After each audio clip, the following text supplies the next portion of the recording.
이어서 하도록 하겠습니다. 그래서 이제 표 1.3의 SI 단위에서 사용된 접두사 보면 접두사에는 테라 10의 12승, 기가 10의 9승, 메가 10의 6승, 킬로 많이 보셨죠? 10의 3승, 대시는 10의 마이너스 1승 이렇게 쭉 있고 아토라고 해서 10의 마이너스 18승이라고 있는데 제가 볼 때는 앞으로도 많이 단위 환산할 때도 많이 쓰기 때문에 적어도 피코부터 기가까지는 잘 알고 있어야 됩니다. 잘 외워 두시고요. 앞으로도 많이 쓸 거니까.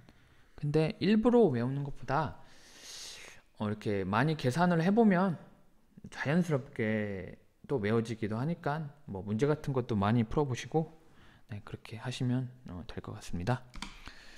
자, 그러면 이제 SI 단위에서 이제 질량은 이제 킬로그램, 이제 kg 킬로그램 이렇게 쓰죠. 그래서 이제 1kg은 1000g. 이걸 간단하게 쓰면 1 곱하기 10의 3승g. 이거 아시죠? 공이 하나, 둘, 세 개, 10의 3승. 부피는 1세제곱미터. 그렇죠? 이렇게 쓰고 이제 단위 환산에 대해서 조금 많이 힘들어하시는 학생들도 있을 것 같긴 한데 좀 같이 따라서 해보면 됩니다. 천천히 1세제곱센티미터는 보면 1cm는 10의 마이너스 2승미터. 알죠? 이게 좀 이렇게 거꾸로 이렇게 돼가지고 좀 더 조금 어려워하는 사람도 있는데 보면 100cm는 1m예요. 그러면 이거를 1cm는 100분의 1m죠. 그러면 이제 10의 마이너스 2승이니까 이렇게 되는 거죠. 쉽게 할 수 있죠. 그러니까 1 곱하기 10의 마이너스 2승 미터 이렇게 이제 세제곱 해주면 22 마이너스 2 곱하기 3 하면 1 곱하기 10의 마이너스 1승 세제곱 미터. 그리고 1 세제곱 데시미터는 1 곱하기 10의 마이너스 1승 미터의 세제곱. 또 이것도 아시죠? 이게 아까 대시란 게 10의 마이너스 1승이니까 여기 넣어준 거고 이렇게 하고 1 곱하기 10의 마이너스 3승 세제곱미터다. 그리고 이제 많이 쓰는 1리터는 1000ml. 그리고 이 1000ml는 1000세제곱센티미터. 그러니까 2ml랑 세제곱센티미터랑 단위가 같네요. 그리고 1000세제곱센티미터는 1세제곱 데시미터. 그래서 이렇게 그래서 이 단위를 좀 많이 익숙해져야 됩니다. 그래서 많이 잘 아시고 잘 외워두시고 뭐 앞전에서도 말씀드렸지만은 외우려고 하면 힘들고 그렇긴 한데 자연스럽게 문제를 풀면서 자연스럽게 익숙해지면 저절로 외워지니까 좀 관심을 가져보시는 게 좋을 것 같습니다. 네, 그 다음에 이제 앞전에서도 이제 말씀드린 이제 밀도, 덴서티라고 하죠. 밀도는 단위 부피당 가지고 있는 질량이 얼마 정도 있나를 이제 밀도라고 하는데 약자로 이렇게 써놨는데 밀도는 덴서티에서 앞자만 딴 거예요. 그래서 이제 볼륨은 부피는 볼륨이고 그다음에 매스 질량이라고 하죠. 그래서 이거 앞차만 딴 거라서 이렇게 잘 좀 익숙하게 하면 되는 거고. 그다음에 이제 SI 단위로는 이제 밀도는 킬로그램 퍼 세제곱미터입니다. 퍼라는 의미는 이게 나누다라는 뜻이거든요. 그래서 이렇게 썼는데 좀 이게 다 일단은 요런 뜻이죠. 이런 뜻 다 아실 거라고 생각하고. 자, 그러면 이제 1g 퍼 세제곱센티미터는 1g 퍼 밀리리터다. 그 다음에 이거는 1000g 퍼 세제곱미터 이렇게 바꿀 수 있다. 이렇게 이거랑 같다고 하면 좀 다르게 볼 수 있는데 단위를 환산해 보면 같거든요. 그래서 한번 해보세요. 이거랑 어떻게 같나 단위 환산을 하면서 한번 해보면 또 더 기억에 또 오래 남을 수 있으니까 그래서 해보시고, 그다음에 다음에 이제 예제를 하나 풀어볼게요. 그래서 천천히 읽어보면 백금 조각의 밀도가 21.5g per 세제곱센티미터, 부피가 4.49 세제곱센티미터이다. 질량은 얼마인가? 자, 보죠. 밀도는 부피분의 질량이잖아요. 또 이렇게 해서 좀 많이 안 하다 할 수도 있으니까 밀도는 부피분의 질량, 그죠? 그러면 여기서 알고 싶은 게 이런 질량이잖아요. 그러면 양쪽에 이제 양변에 부피를 곱해줘요. 이게 이렇게 곱해지고, 질량은 부피 곱하기 밀도다. 그래서 이거를 이제 해보면, 자 봅시다. 부피가 4.49 세제곱센티미터죠. 그 다음에 밀도는 21.5g per 세제곱센티미터.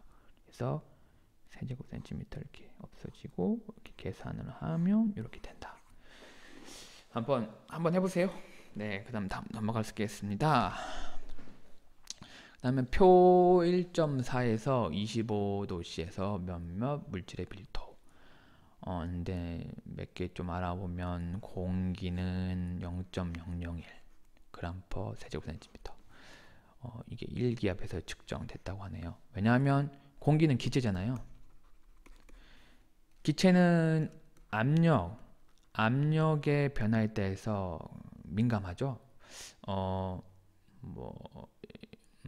고등학교 때 이상기체 방정식 혹시 생각나시죠? 압력 곱하기 부피는 대상의 몰수 곱하기 이상기체 상수 곱하기 켈빈 온도. 그래서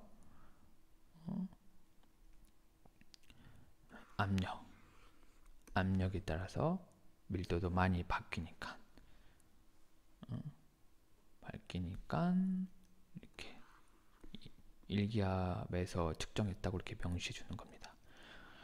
그 에탄올 이렇게 하면 또 많이 또 어려워질 수 있으니까 그래도 좀 그래 넘어가려고 했는데 한번 다시 풀어볼게요. 왜 밀도가 기압 압력에 대해서 많이 영향을 미치나를 좀 더 수식화하면, 자 PV는 이게 몰수죠. 몰수는 분자량분의 질량이죠. 곱하기 이거죠. 그러면 부피를 양변으로 나눠줄게요. 그러면 V분의 Vm 분자량이고 질량 곱하기 T. 그러면 이게 분자량이니까 옆으로 넘어가서 분자량 곱하기 P는 V분의 M 곱하기 RT. 여기 부피분의 질량 밀도죠. 그러면 다시 써보면, 자 밀도는 이렇게 분자량 곱하기 압력 이렇게 되죠. 그래서 이 덴서티는, 이 밀도는 압력이 증가하면 밀도도 커진다. 그죠? 그래서 이렇게 기체는 이렇게 기압을 이렇게 명시해 줍니다. 여기서 이제 물은 1, 등등등 이렇게 있는데, 이 물이 밀도가 1g per 세제곱센티미터라는 것을 좀 익숙하게 좀 알아두는 것도 나중에 좋습니다. 네, 그래서 다음으로 넘어가겠습니다. 그래서 예제 1.1로 좀 문제를 풀어보겠습니다. 좀 읽어보면, 금은 화학적으로 반응성이 없는 귀금속으로 보석, 칡과 전자부품에 주로 사용된다. 금괴 301g의 부피는 15.6 세제곱센티미터이다. 금의 밀도를 계산하시오. 우리가 지금 알고 있는 건 문제에서는 질량, 금괴 질량은 301g, 부피는 15.6 세제곱센티미터. 그래서 밀도는 15.6 세제곱센티미터 분의 301g은 19.3g per 세제곱센티미터다. 네, 뭐 크게 어렵지 않은 것 같고요. 예제 1.2를 보겠습니다. 상온에서 액체인 유일한 금속인 수은의 밀도는 13.6g per ml다. 이 액체 5.50ml의 질량을 계산하시오. 자, 봅시다. 그러면 우리가 알고 있는 것은 D가 밀도죠. 13.6g per ml고 액체의 질량은 5.50ml다. 밀도의 질량을 아니네. 여기 이거 좀 문제가 좀 잘못 나온 것 같은데. 내가 잘못 말했구나. 그래서 부피는 5.50ml다. 그러면 자, 밀도는 부피분의 질량이다. 그럼 양변에 부피를 곱해주면 질량은 밀도 곱하기 부피 따라서 밀도는 13.6g ml 곱하기 부피 5.50ml. 그래서 소거 되고 74.8g이 됩니다. 자, 넘어가겠습니다. 자, 그 다음으로는 그림 1.11에서 세 종류의 온도 척도를 비교하라고 이렇게 나왔네요. 보면 뭐 켈빈, 섭씨, 화씨, 뭐 보면 여기 뭐 섭씨, 화씨, 절대 척도, 섭씨 온도 척도에서 물이 어느 점과 끓는 점을 100등분하고 화씨 뭐 이렇게 나오긴 하는데, 일단은 제가 박사 과정에서도 지금까지 화씨를 이렇게 써본 적이 거의 없어요. 그래서 이제 켈빈과 섭씨 이 두 가지를 많이 썼는데, 밑에 보면 이제 그 섭씨를 켈빈으로 바꾸면 이렇게 나오는데, 이렇게 뭐 단위원산이 좀 어렵게 되는데, 일단 그냥 봤을 때는 이렇게 계산하면 됩니다. 25도씨 이거를 켈빈 온도로 바꾸면, 절대 온도로 바꾸면 절대 온도는 섭씨 온도에 다음에 273.15를 더하면 이게 켈빈 온도가 됩니다. 그러면 298.15가 되죠. 이런 식으로 알고 있으면 됩니다. 뭐 이것도 내나 똑같은 말이에요. 그냥 환산인자가 여기 섭씨 넣고 여기 하면 298.15 도씨 나오니까 이 도씨를 켈빈으로 바꿔주면 뭐 이렇게 해서 켈빈 나오는데, 아마 책에 좀 더 읽어보면 좀 더 명확하니까 그렇게 해서 한번 좀 읽어보시고, 네, 그럼 다음으로 넘어가겠습니다. 그 다음은 이제 숫자 다루기입니다. 숫자 다루기 보면 화학에서 측정된 값들은 종종 매우 크거나 작기 때문에 표기 시 오류 가능성이 있기 때문에 과학적 표기법을 사용한다. 뭐 이렇게 말은 좀 거창하게 해놨는데요. 보면 뭐 이렇게 이렇게 막 엄청나게 큰 숫자를 이렇게 써놓으면 이렇게 확 알아볼 수가 없잖아요. 그래서 이거를 단순하게 사람들이 잘 알아보도록 바꾼 게 과학적 표기법이다, 이렇게 알고 계시면 됩니다. 그래서 보면 이제 12g의 탄소 원자의 수는 이거래요. 이건데 이거를 좀 과학적 표기법으로 좀 멋있게 바꾸면 6.02 곱하기 10의 23승입니다. 23승. 12, 23개. 여기 세보면 1, 2, 3, 4, 5, 6, 7, 8, 9, 10, 11, 12, 13, 14, 15, 16, 17, 18, 19, 20 하고 하나, 둘, 셋 해서 23입니다. 6.22 곱하기 10의 23승. 이 수치 좀 어때, 좀 익숙하게 보지 않았어요? 고등학교 때 좀 보지 않았을까? 아는 사람 있을 것 같은데. 이게 그 아보가드로. 왜 아보가드로 맞나? 뭐다 했어. 그죠? 뭐 나중에 또 설명할 기회가 있으니까 이렇게 좀 심층숙하게 조금 생각하고 있으면 더 좋을 것 같아가지고 얘기 한번 했습니다.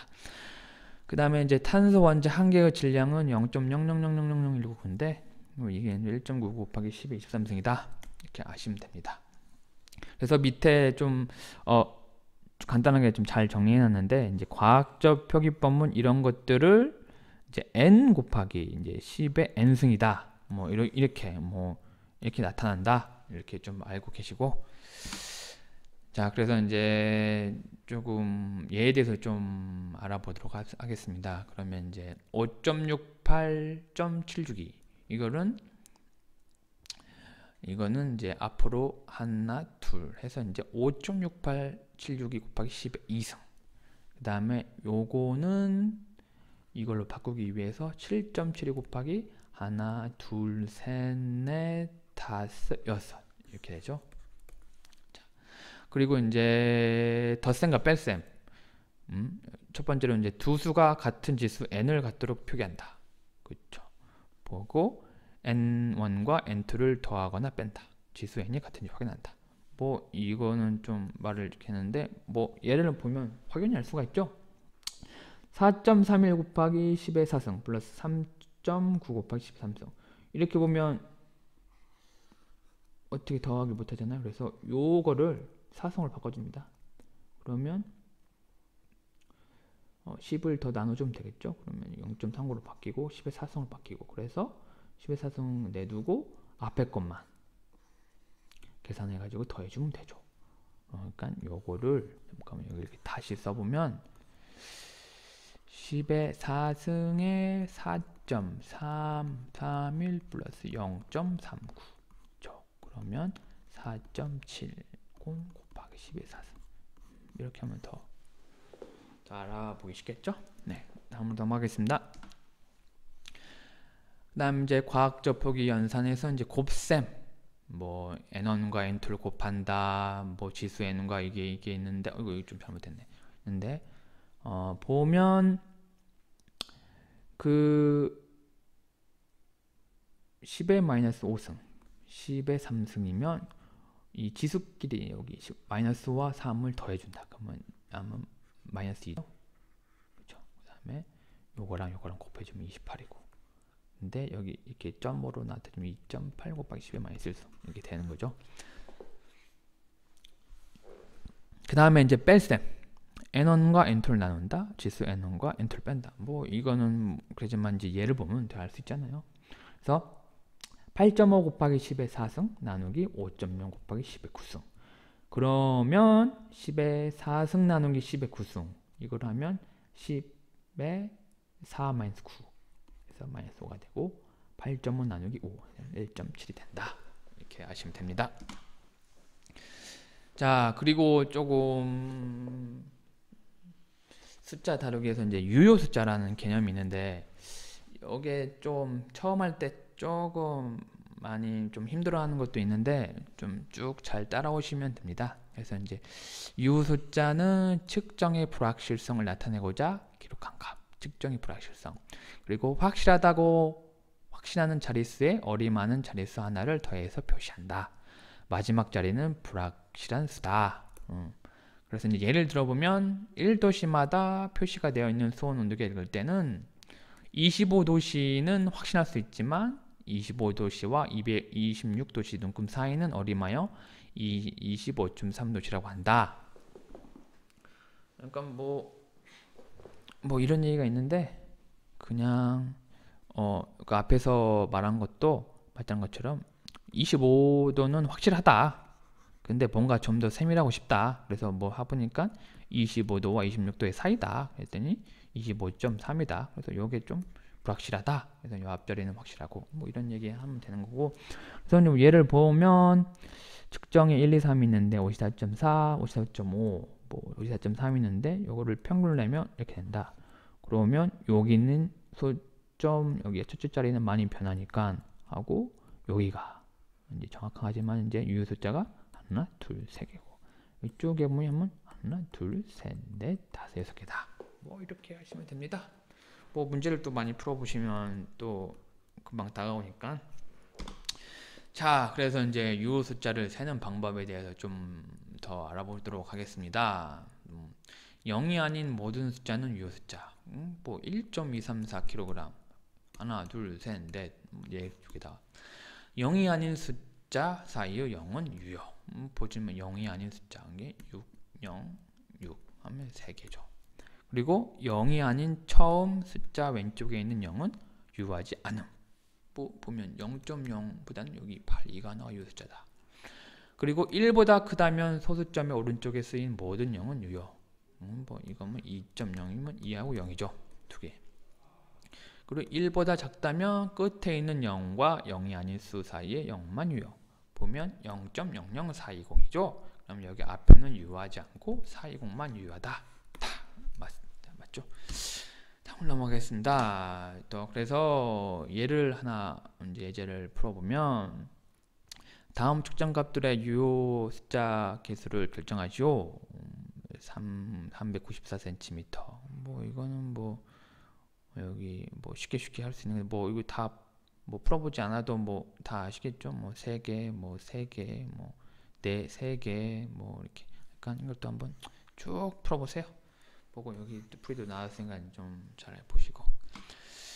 자, 그러면 이제 유효 숫자 연산에서 이제 덧셈과 뺄셈 이제 여기부터가 조금 이제 헷갈리기 좀 시작하거든요. 그래서 좀 잘 봅시다. 또 보면 이제 덧셈과 뺄셈 소수점 오른쪽 유효 숫자의 개수는 덧셈이나 뺄셈에 사용한 원래 수 중에서 가장 왼쪽에 위치한 유효 숫자의 자리를 결정한다. 말이 좀 긴데 예를 보면 89.332하고 1점이라고 해보면 이게 90.43인데 여기가 이제 가장 수점자리가 적은 거 여기서 이제 여기 기준으로 이제 유효 숫자이기 때문에 여기서 이제 반올림 해준다 요 말입니다. 그래서 9.4가 되는 거고 그 다음에 3.70, 2.9113을 빼게 되면 여기서는 요게 소점자리가 가장 적으니까 그래서 0.7867에서 요 열자리에서 이렇게 반올림해서 0.79가 된다. 이렇게 아시면 됩니다. 곱셈과 나눗셈에 대해서 말씀드리겠는데요. 보면 이제 숫자의 유효 숫자 개수에 의해 결정 최종 곱과 몫의 유효 숫자의 개수는 유효 숫자의 수가 가장 적다. 뭐 적은 뭐 이거 좀 잘못된 건데. 그래서 자 봅시다. 그러면 4.51 곱하기 3.6666이면 이거를 계산하면 이렇게 되는데 이 앞에 이제 유효 숫자가 3개니까 3개를 만들라고 하면 여기서 이제 반올림 해주면 16.5. 그 다음에 6.8 나누기 112.04 하면 곱셈이 이렇게 나오고 유효 숫자가 이제 이 앞에 이제 이거에 맞춰주니까 여기까지는 유효 숫자가 아닙니다. 그래서 이제 2개니까 이렇게 반올리면 0.61. 네. 자, 정확한 수 보면 셀 수 있는 정확한 수는 유효 숫자의 규칙을 적용하지 않는다. 예를 들어 1인치는 2.54cm고 여기서 2.54는 측정값이 아니라 정의된 값으로 정확한 수다. 이제 이것도 뭐 잘 기억하고 계세요. 실생활에서도 이렇게 많이 쓰이는 거니까 많이 기억하고 계시고 그리고 측정된 3개의 길이의 평균값은 6.64, 6.68, 6.70 있는데 이걸 하면 6.6773 이걸 유효사로 하면 6.67인데 이걸 또 7로 이렇게 해가지고 이렇게 하면 안 된다. 부정확하다. 그래서 이렇게 하는 거고. 자, 그래서 여기서는 끊고 가도록 하겠습니다.